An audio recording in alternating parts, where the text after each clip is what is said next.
이재명 의원의 발언이 당 내에서부터 강한 비판이 제기됩니다. 논란인데 뭐라고 얘기했는지 들어보시죠. 제가 아는 바로는요, 고학력, 고소득자들, 거의 부자라고 불리는 분들이 우리 지지자가 더 많습니다. 저학력에 저소득층이 국힘 지지가 많아요. 이게 안타까운 현실인데 이제 언론 때문에 그러지. 언론 관계 때문에 소위 말하는 댓글 정화, 가짜 뉴스 이런 거 많이 여러분들 시정해주고 말 같지 않은 여론조작 많이 이렇게 정리해 주셔서 여러분들이 있어서 힘이 나기도 합니다. 제가 어디에 의지해서 버티겠어요. 저는 워낙 언론 환경에 대해서 불신이 크셔서 이번 발언은 편집이나 발췌 없이 있는 그대로 다 전해드렸습니다. 여러분께서 좀 판단을 하시면 좋을 것 같고요. 저는 이 발언에 대해서 판단하지 않겠습니다. 김병민 대변인, 네. 국민의힘의 지지자들은 저소득자고 못 배운 저학력이고 민주당 지지자들은 고소득자고 많이 배운 분들입니까? 저학력과 저소득을 세트로 묶고 고학력과 고소득을 세트로 묶은 이재명 의원의 인식에 대해서도 일단 궁금한 생각이 들고요. 이재명 의원은 시종일관 국민의힘을 비판하지 않습니까?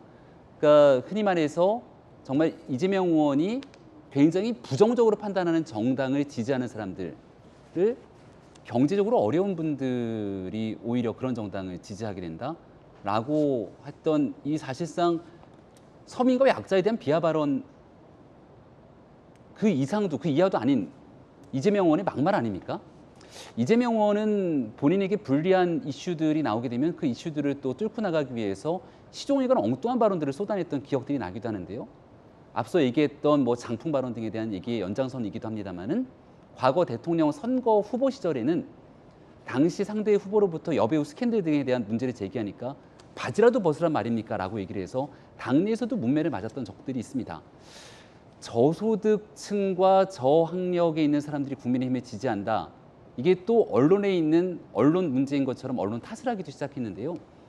생각해보면 문재인 정부 시절의 공영방송, 과연 공정하게 정말 정치적 중립을 잘 지켜가면서 해왔는지에 대한 내용들은 이재명 의원뿐 아니라 민주당, 당시 집권 여당이었던 많은 정치인들이 훨씬 더 잘 인지하고 있으리라 생각을 하고 특히나 우리가 많은 시간 동안 얘기했던 TBS 교통방송에서의 김어준 씨가 진행하는 프로그램이 얼마나 정치적으로 중립적이었는지에 대해서는 숱한 논란이 되었기 때문에 더 이상 말하지 않아도 되지 않을까 이런 생각을 갖고 있기도 합니다.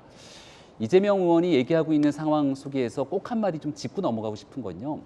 정말 경제적으로 어려웠던 사람들이 국민의힘을 지지했던 것을 못 배우고 가지지 못한 사람이 지지한 것이 아니라 문재인 정부 기간 동안 부동산 정책을 잘못 펴서 정말 재산이 경제적으로 넉넉지 않은 사람들이 내 집 하나 제대로 장만하지 못하는 세상을 만들었던 게 지난달 문재인 정부의 민주당 집권 5년이었고 그 기간들 때문에 이런 나라 바꿔달라고 정권 교체의 의지를 힘을 보탰던 많은 사람들이 배운 자, 배우지 못한 사람들, 또 경제적으로 넉넉한 사람들, 넉넉하지 않은 사람들을 다 떠나서 정권 교체를 해야 된다는 여론들이 반이 넘는 그 상황을 오게 만들었던 것 아닙니까? 모든 것들을 탓으로 귀결하는 정치를 이제 좀 그만 봤으면 좋겠다 이렇게들 많이 생각하는 것 같은데 지금 현재 돌아가는 형국을 보니까 이재명 의원이 민주당 당대표가 되는 게 거의 기정사실화 돼가는 것 같아서 앞으로 이런 일들이 나타날 때마다 요목조목 사실관계 팩트체크 해가면서 야당이 국민들 앞에서 더 이상 막말하지 못하는 상황이 되도록 더 많은 정치권이 노력해야겠다 이런 생각이 듭니다. 자, 이건 막말이다라는 김병민 전 의원의 비판이에요. 이재명 의원 측은 강하게 반박합니다.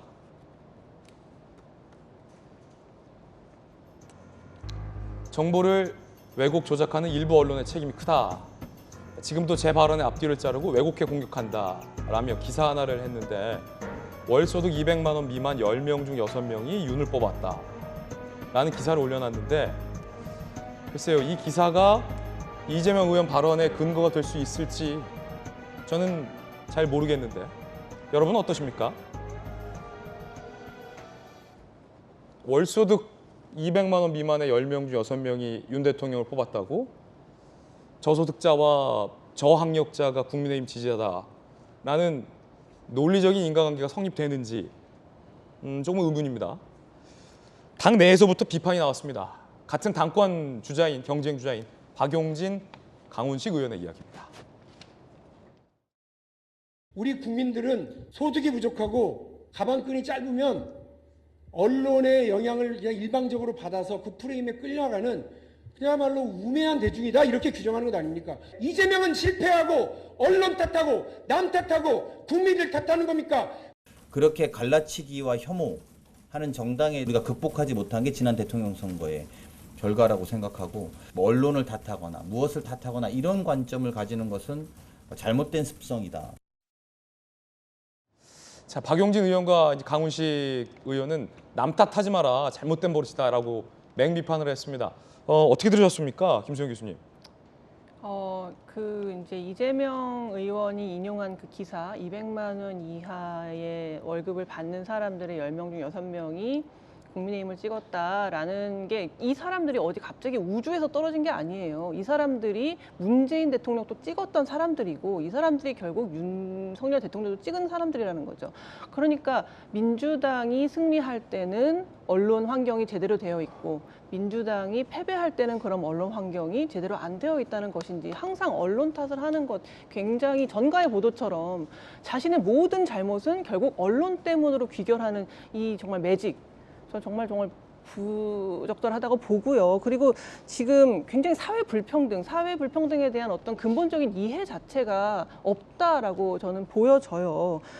그리고 결국 이 민주당이라는 당 자체가 사회 소외된 계층, 뭐 저학력자, 저소득자 이런 사람들을 따뜻하게 안고 그들의 이익을 대변하는 정당이라고 우리가 알려져 있잖아요. 그런데 그들의 마음을 얻지 못한 것은 민주당의 잘못이죠. 서민들의 마음을 얻지 못한 건 민주당이 참으로 반성해야 되는 대목인데 그게 아니라 서민들이 우매해서 언론의 세뇌를 받아서 자신들을 지지하지 않았다라고 이야기하는 것은 굉장히 저학력, 저소득 혹은 서민들에 대한 지독한 모독이라고 생각이 듭니다. 그것보다는 왜 민주당이 이들에게서조차 표를 받지 못했나, 지지를 받지 못하고 있나라는 것에 대한 철저한 반성이 더 먼저 있어야 된다고 저는 생각합니다. 같은 뭐 당권 주자들이 지금 비판하고 있는 그런 상황이기 때문에 박용진 의원, 강훈식 의원의 비판 발언도 들어보셨는데 전재수 의원님, 예. 당내에서는 어떻습니까? 이재명 의원의 뭐 연이은 발언 논란인데요.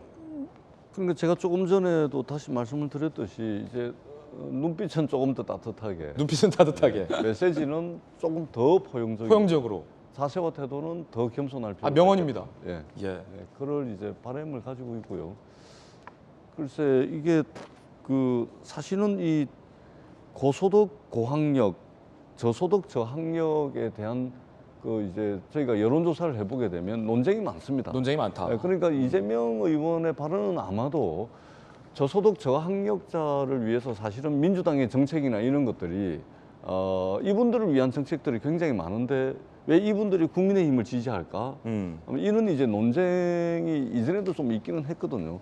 그런 측면에서 말씀을 하신 게 아닌가 싶습니다만 예. 그럼에도 불구하고 어떤 저소득, 고소득 또 저학력, 고학력을 나눠서 특정한 계층이 특정 정당을 지지한다 이렇게 단정적으로 말씀을 하시는 것은 오히려 설사 그렇다 하더라도 그것을 극복하기 위한 정치인의 어떤 자세와 태도 이것을 보이는 것이 마치 그것을 그냥 그렇게 이제 단정하고 넘어가는 것은 예. 제가 볼 때도 조금 좀 문제의 소지는 있다고 봅니다. 그래서 눈빛은 더 따뜻하게, 따뜻하게. 자세와 태도는 더 겸손하게, 예. 메시지는 더 포용적으로 나갔으면 좋겠다라는 말씀을 다시 한 번 더 드리도록 하겠습니다. 박용진, 강훈식 두 분은 단일화를 한다는 겁니까? 안 한다는 겁니까? 할 겁니다. 할 거다? 네, 할 건데 다만 이제 저희가 8월 28일이거든요. 예. 8월 28일인데 이게 후보 등록비가 8천만 원입니다. 와, 굉장히 이제 이게 이제 많죠. 빨리 단일화하면 좀 아깝겠군요.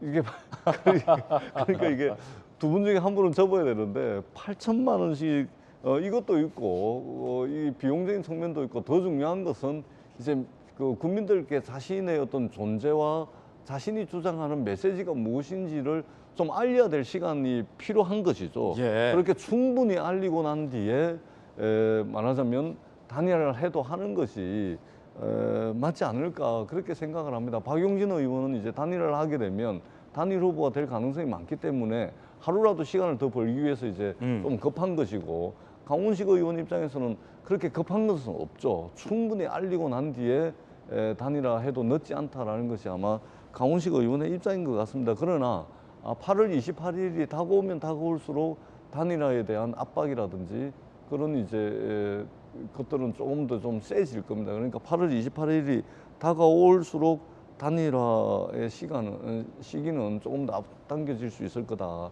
그렇게 생각을 합니다. 예. 자, 민주당 상황 짚어봤습니다.